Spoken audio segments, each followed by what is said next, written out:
practicing all afternoon, and I flunked. Professor Vincent Roscigno. All right. I'm sorry. Anyway, Ohio State University. Very research interest from what I could see.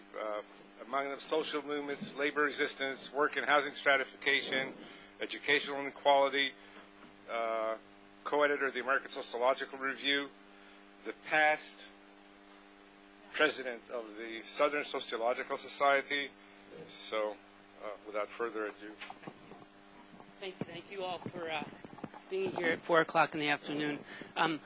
Just so you know, I had my presentation all worked out in my head at 7:30 this morning, but have been sitting here rewriting it in my head all afternoon. So we're going to see what actually comes out of my mouth relative to what every one of the presentations that preceded me communicated.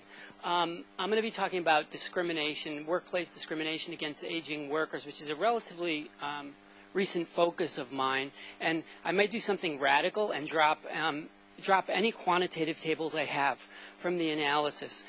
Does that sound okay? Is everybody all right with that? I do have. No, you want to? Okay. No, we're gonna go qual, but I'm happy to talk about quantitative patterns, and I'll show them in nice, pretty colored pie charts and things like that.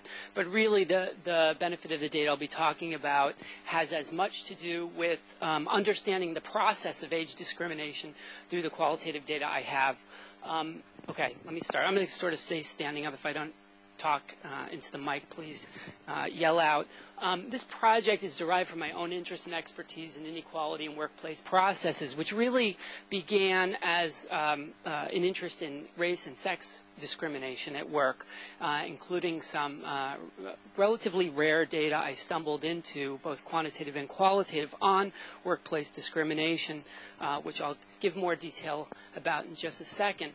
But the qualitative detail of that data, the race and class analyses I was doing, actually it turned out to be, it was a difficulty in the data. That is, it came in microfiche reels and in no order whatsoever, which meant I had to go through microfiche reels to find race and sex discrimination cases, and I kept running into age discrimination cases along the way and couldn't help but read them. And I started getting intrigued in these processes in particular because I did not see too much work in the area that dealt explicitly with what age discrimination looks like in the lives of real working people. And of course went back and sort of did lit review and came to the realization, as you all have as well, but I think probably other stratification scholars will soon enough, they'll catch up, that there are demographic trends that are going to make the issues that we've been talking about this morning, whether it's explicit discrimination, issues of pension benefits and who's paying them and who's taking the risk, mandatory retirement. These are all, certainly in the case of the United States, beginning to hit ahead politically as well as socially.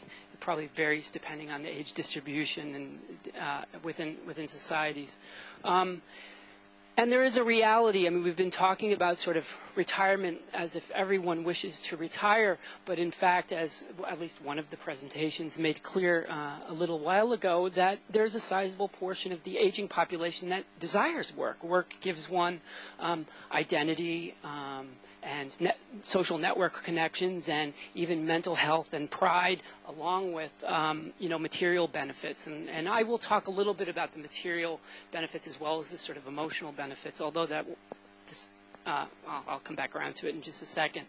Another reason, certainly in the United States, but other countries as well, we've seen lately what seems to be steady dismantling of both private sector sponsored pension programs, as Angie mentioned this morning, in the United States, but also to some extent, I would suggest what's coming down the pike is dismantling of state-sponsored pension systems, including Social Security in the United States. There are workers in certain U.S. states that can now opt out of paying Social Security, my state being one, Ohio. If a private sector employer is willing to contribute more and this happens in university positions in the state of Ohio, then those workers could essentially opt out of paying Social Security. And there are a lot of proposals on the table to essentially privatize Social Security and move away from it before it actually explodes, because we have this big population moving in that direction.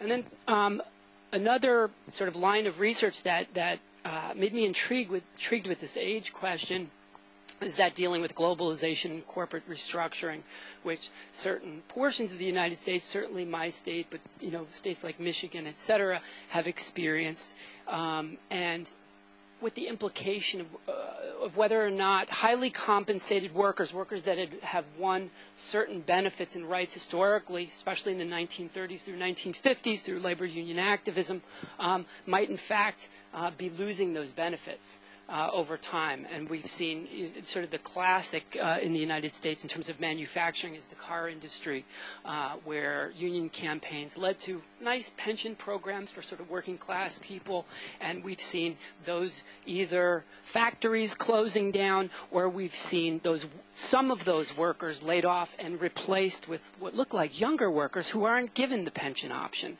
So it made me wonder whether or not is this discrimination, or is this simply business decision-making and restructuring, or are they in fact related in some way?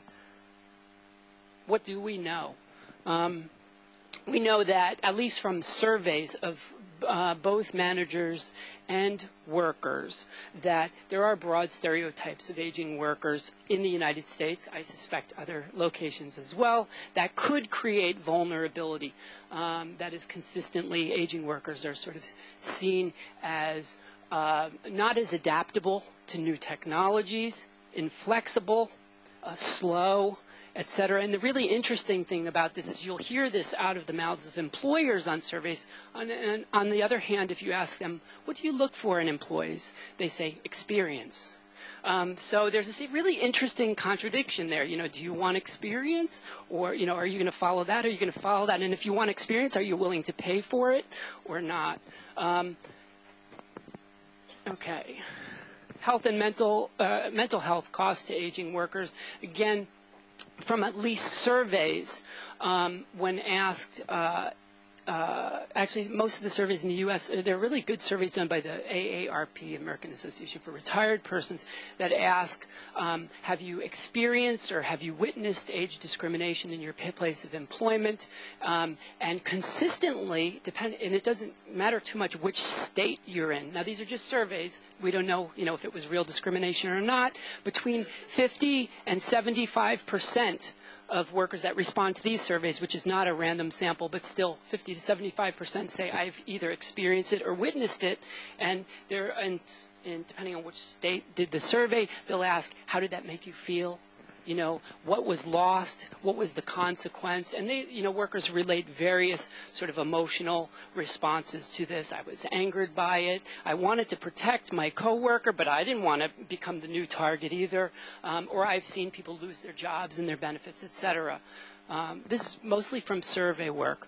Now, we do have aggregate data sets, and actually, Angie, some of your graphs I had in my mind this morning when I was obviously thinking of this point.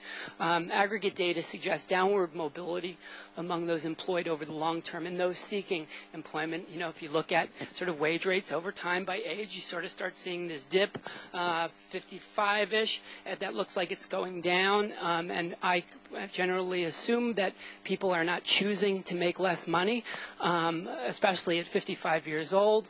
And then we also know that from Bureau of Labor Statistics data that those who lose their jobs have a really hard time finding employment in general, but equivalent employment, including employment with benefits, et cetera. So I thought I'd throw a few graphs up here to give you some sense. Relatively recent data by the Bureau of Labor Statistics on displacement rates of long-tenured workers. These are people that have lost their jobs over a 6-month period, either through layoff, firing, whatever you want to call it. They were sort of pushed out the door, according to their own accounts. Long-tenured workers are workers that had had the job for at least 5 years. And this is it over time in the U.S. And what we see, actually, is that older workers in the 55 and older category are somewhere in the middle in 1981, but by 2005, 2006, they're over here. There seems like there's a bifurcation going on in the displacement of workers, at least in the U.S. case, that tend to be pushing out. Why are they displaced? Reasons for job loss. Again, this is their reports. Why or how did you lose your jobs? Actually, this is a more recent survey, 2010. If you look at the 65 and older, did I have that right? Yeah, 65 and older report. This is a position or shift abolishment. And again, I'm wondering, is it really position shift abolishment, or is this a way of getting rid of older workers? And you can sort of see the bars kind of go in a direction which makes you scratch your head and go, why is it that it happens to be the case that the shifts of the older workers are the ones that are getting eliminated? Is there something going on? Or is it, is it technology? They've just been replaced by technology. Or is it something about pushing out cost savings, pushing out workers that you worry might be more costly to you, either because of health benefits or because you might owe them more pension if they hang out here longer? And this gets back to one of the points I made a few minutes ago regarding getting employed once you've lost your job. Again, from a relatively recent survey, what happens to these displaced workers within where are they 6 months after being displaced? And you can see that this out of the labor force are not people who chose to retire. All of a sudden, these are discouraged workers. These are workers who gave up a job search after six or more months. That is, they've said, I'm not having any luck, nobody is talking to me, etc. So there are patterns here that are, at least should be intriguing to stratification scholars. I mean, patterns that are suggesting something clearly is going on with the aging workforce. My question is, did I go the wrong way? Is whether or not discrimination is playing a role in this. Is there something discriminatory going on? So rather than jumping into my data, my next step in the process was to figure out, is there anything going on with age discrimination in the United States in general? And I looked at Equal Employment Opportunity Commission charge statistics by year over time, and sure enough, between 1997 and 2008, we find that age discrimination is the fastest rising charge in the United States. Now, you can scratch your head and say, well, maybe it's because that population is just getting older and you just have more people, right? That could be filing those charges. So secondary figure I want to show that over time, and despite the increasing number of charges, we also see in a higher proportion of those charges ending in settlement in the charging party's favor. It looks like more serious cases over time, as well as higher monetary rewards, more than double between 1997 and 2008 over a 10-year period. So it looks like there are more serious charges over time. Now, this still begs some key questions. I was not going to be satisfied with sort of aggregate EEOC data at the time, but I was more interested in questions of vulnerability.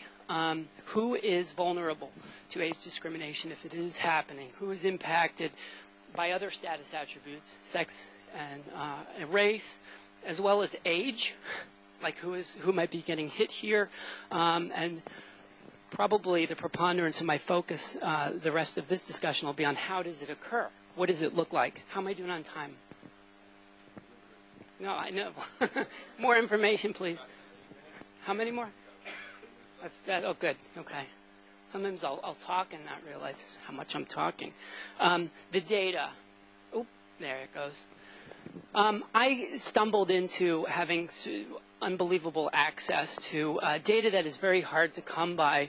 I could tell you the story of being at a party I didn't want to be at and standing there bored drinking a beer and starting a conversation with someone who looked equally bored, and he happened to be the Commissioner of Civil Rights for the state of Ohio, to which my spouse said, "Are you okay? We can go now." And I said, No. I'm staying for a little while. In the United States, it's very difficult to get access to really to qualitative data pertaining to case files. It's on a state-by-state basis. A lot of states have sort of privacy laws. You cannot get your hands on, maybe you can get your hands on aggregate statistics for a state or for a nation, but to get access to case files is a whole other thing. And I'll talk to you about case files in a second. This is essentially national data for the state of Ohio. That is, it falls under what is prescribed as legal investigative sort of criteria and findings. There's a work share agreement with the national EEOC. So essentially the Ohio office does the work for the U.S. Commission on Civil Rights in the state of Ohio. Importantly, for the purposes of today's talk, that investigative body can render a probable cause determination.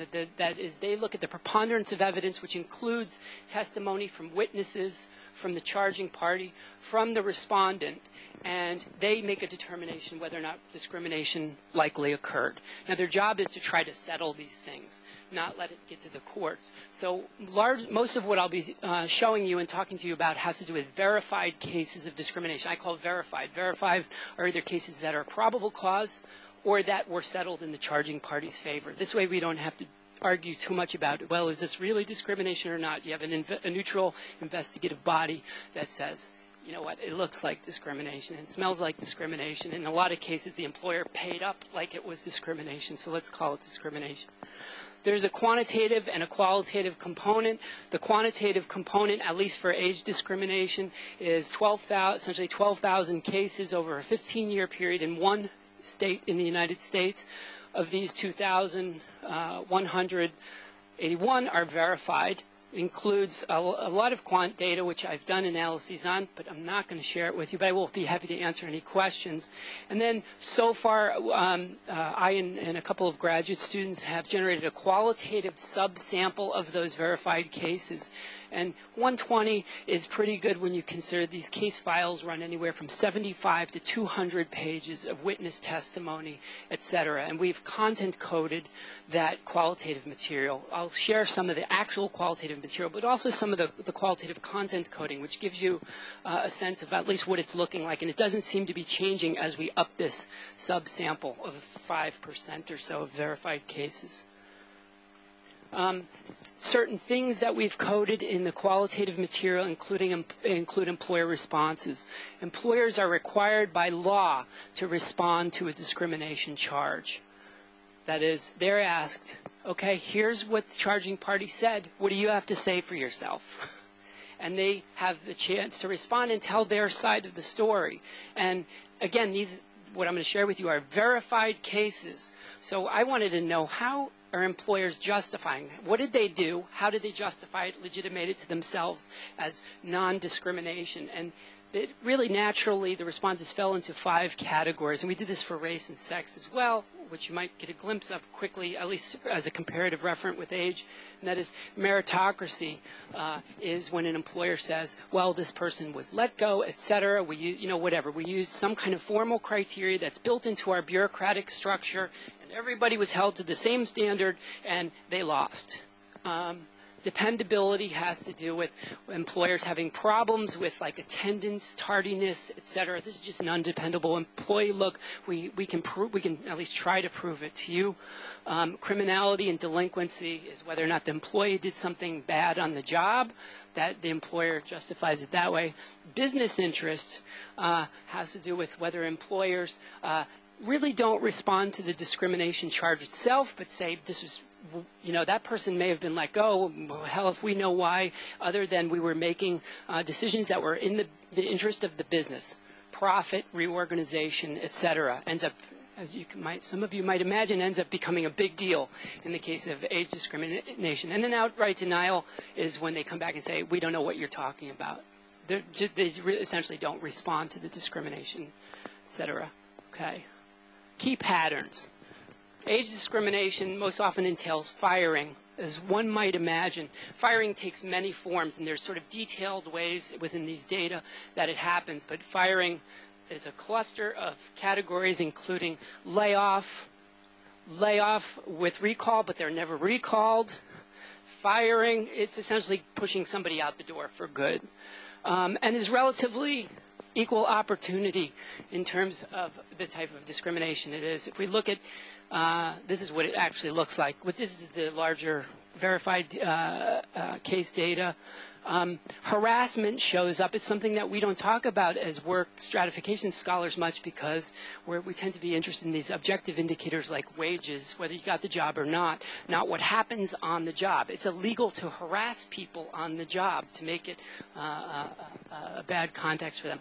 Expulsion or firing is the highest proportion, although legal scholarship sort of concurs that this is the primary form of discrimination. Aging workers will find there's some bias. I'm sure exclusion, that is hiring discrimination, happens a lot more. But people going in and saying, hey, I want a job, employers can say, we don't have jobs. And you can walk away and you might have no sense that discrimination happened. Whereas in these other forms, often employees have a comparative reference. They know they're being harassed on the job, or they know who got the promotion, or they know who got fired and who didn't get fired. So you're going to see some inflation there. This is why I called it a relatively equal opportunity form of discrimination. It looks like almost 50-50 male and female, and relatively proportional with minority representation in the state, which I kind of went, oh, it's always cool as a social scientist to have variation in your data, and this worked out almost too good. Now, it didn't have, the larger sample didn't have occupational data, but on the subsample we coded three-digit occupational sort of code and then prestige score associated with that code to create this trichotomous sort of indicator of professional, managerial, unskilled, and semi-skilled. So you have variation there. And then interestingly, across age, this sort of shocked us when we did it. We said, how old was this person when they filed the charge? And well, I thought it would be a relatively normally distributed curve, except for these two peaks that happen around 50 years old and just after 60 years old. Now, that could be due to two things. One is that people are really sensitive about their age when they hit 50 and 60. So if you say something to them, they're upset. But we've looked into these cases, and there's something else going on. And from the employer side, those near 50 years old, it looks like replacement of highly rewarded workers, mid-level managers that are making good incomes, that are have good pension programs and health benefits, that are being replaced by younger employees without those same benefits. When we get over 60, it sure looks like from the case material that some employers, the ones represented in these data, are looking to avoid pension payouts. And they can do that in the United States for company-sponsored pensions. Either not pay them the pension at all because they're one day short of the 20th anniversary at the company, and there are some cases that are heartbreaking like that. They're horrible. Or they can pay a lower proportion of the pension if an employee doesn't reach a certain point. So maybe a cost savings technique, at least that's what qualitative material shows. This is where I'm going to skip over quantitative data. There are variations if you run a logistic regression of which cases become verified versus those that don't. Cases filed by women are more likely to be verified a little bit. Cases filed by minorities are a little bit more likely to be verified. I don't know why I haven't thought about it too much. Reverse coding. No, it's interesting because I was thinking maybe it would be like older white men that were susceptible here, but women and minorities to gender, race, but it's not the case. But the differences are not that huge that I decided I don't want to make a big deal of them, at least here, but we can talk about them more. See, look, I skipped over it. Okay, key processes, time, 5 minutes, man, it's perfect. Harassment's evident within these data as our claims of pure merit-based processes, lack of employee suitability, employee competence, sort of in line with what a lot of the survey data suggests, particularly with regard to harassment. Very explicit cases of harassment on the job because of age, such as this, for example. Fran Harrison is, you don't have to stretch your eyes late in the afternoon, I'll read it for you. Fran Harrison has repeatedly made derogatory and offensive comments in regards to my age, comments such as, I don't think women over 55 should be working. She's also encouraged my coworkers to refer to me as an old woman, an old bitch. And this is ongoing. very few cases of harassment are, I heard someone say a joke about age, so I went in there.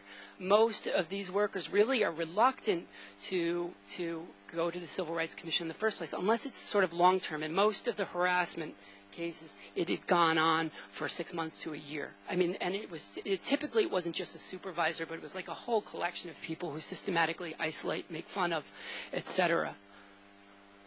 This is a sort of a competence question or a competence issue. She was not scheduled to work. This is the employer's response. Because of her incompetence with the computer system in processing claims, she did not seem to be able to adapt. This is just classic textbook non-adaptability of older workers. Again, this is a verified case, which means civil rights investigators went in and they looked at competence levels and comparable employees at the workplace, and they did not see any evidence of this lack of competence, but it certainly played into stereotypes. Now, more importantly, more prevalent, however, are age-neutral, business-centered explanations, particularly surrounding discriminatory firing. Age-neutral. And, why would employers do this? Why would they sort of claim that it was just business reorganization? Well, I mean, there's some evidence that, at least in the courts, it sort of blurs everything, at least in the United States. Good business, profit motive can trump other considerations, and judges listen, or at least it blurs it enough that they don't know what to do with the information. This is from the content coding of employer responses for those 120 cases. And again, we keep adding to this content coding of cases in terms of employer justifications. So we find business interests trump everything else, meritocratic processes here.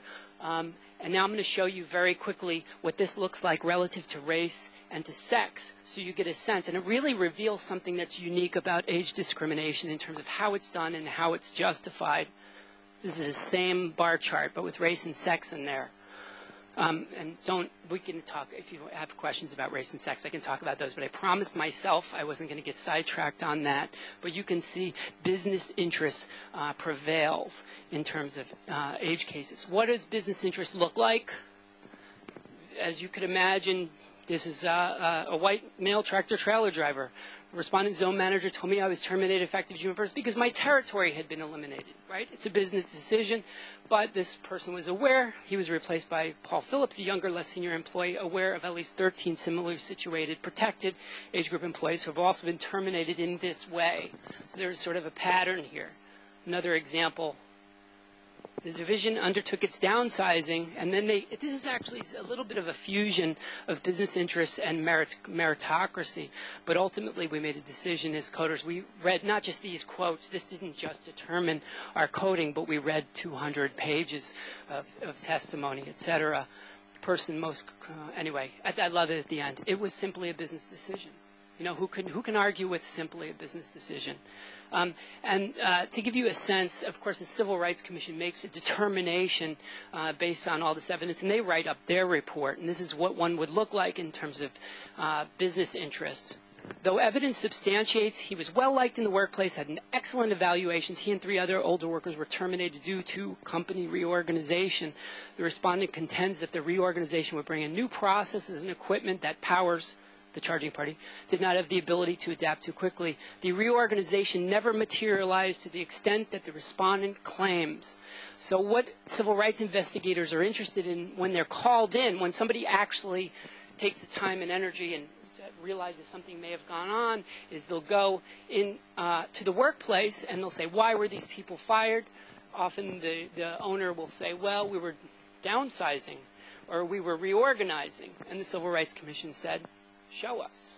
Show us you actually reorganized. And often some businesses obviously do reorganize, but some reorganize in a way that they do away with all their pension employees, and this is particularly problematic. In fact, in this case, it was almost humorous because not only were they not able to show that reorganization happened, but 1 week after they let go this guy and 12 other guys, they gave every other employee in the company a 2% raise for no reason.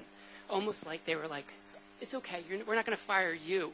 But what they did was they got rid of the medical care they offered, essentially these 12, and the younger employees had no access to that. Good, right? Okay.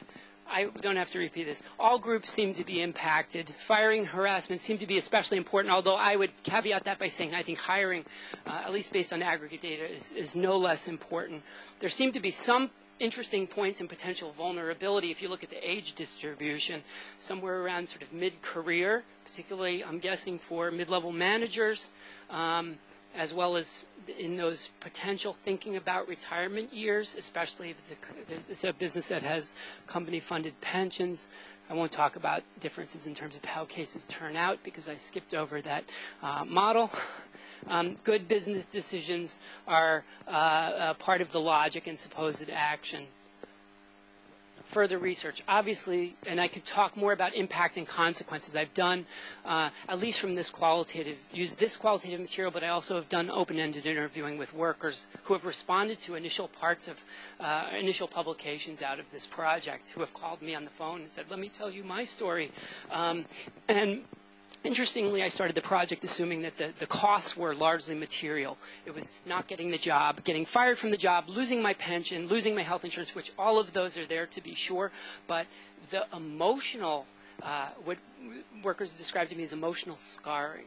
I'm emotionally scarred because they feel just irate that they had made some kind of long-term agreement with an employer. That is, I work for you for 25 years. And this is what I get in return.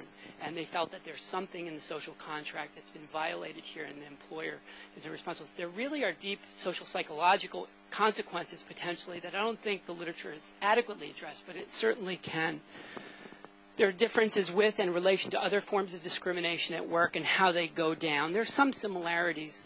Firing actually ends up being high in race and sex cases as well, but the justifications employers use are quite distinct, and I'd be happy to elaborate on that. And relative to everything I've heard this morning, I think we need comparative designs. This is clearly the U.S. case.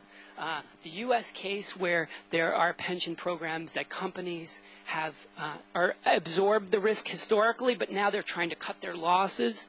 And I was thinking about it relative to several of the presentations this morning. And relative to Chaya's, you said something about discrimination in your last, and you said, I don't know if I should be optimistic or pessimistic, and you looked at me. I think whether you're optimistic or pessimistic on this is a really complicated question. I think it has to do with the configuration of several things we've been talking about. I've been talking about discrimination, but several others have talked about mandatory retirement, and others have talked about pension, the whole pension structure. I think of the triangulation of the pension structure of a given country and whether or not there's mandatory retirement is going to affect what discrimination ultimately looks like. And the U.S. is certainly configured in a certain way, but I'll leave it all up to you who have a better sense of what the pension structure is in your own countries or in your own analyses, as well as whether or not mandatory retirement is there to tell me whether or not you have an optimistic or pessimistic story. The U.S., I'd say pessimistic. It's just not looking good. If you looked at the graphs that Angie was putting up, I just don't know how the population is going to be dealt with as it moves up into these years.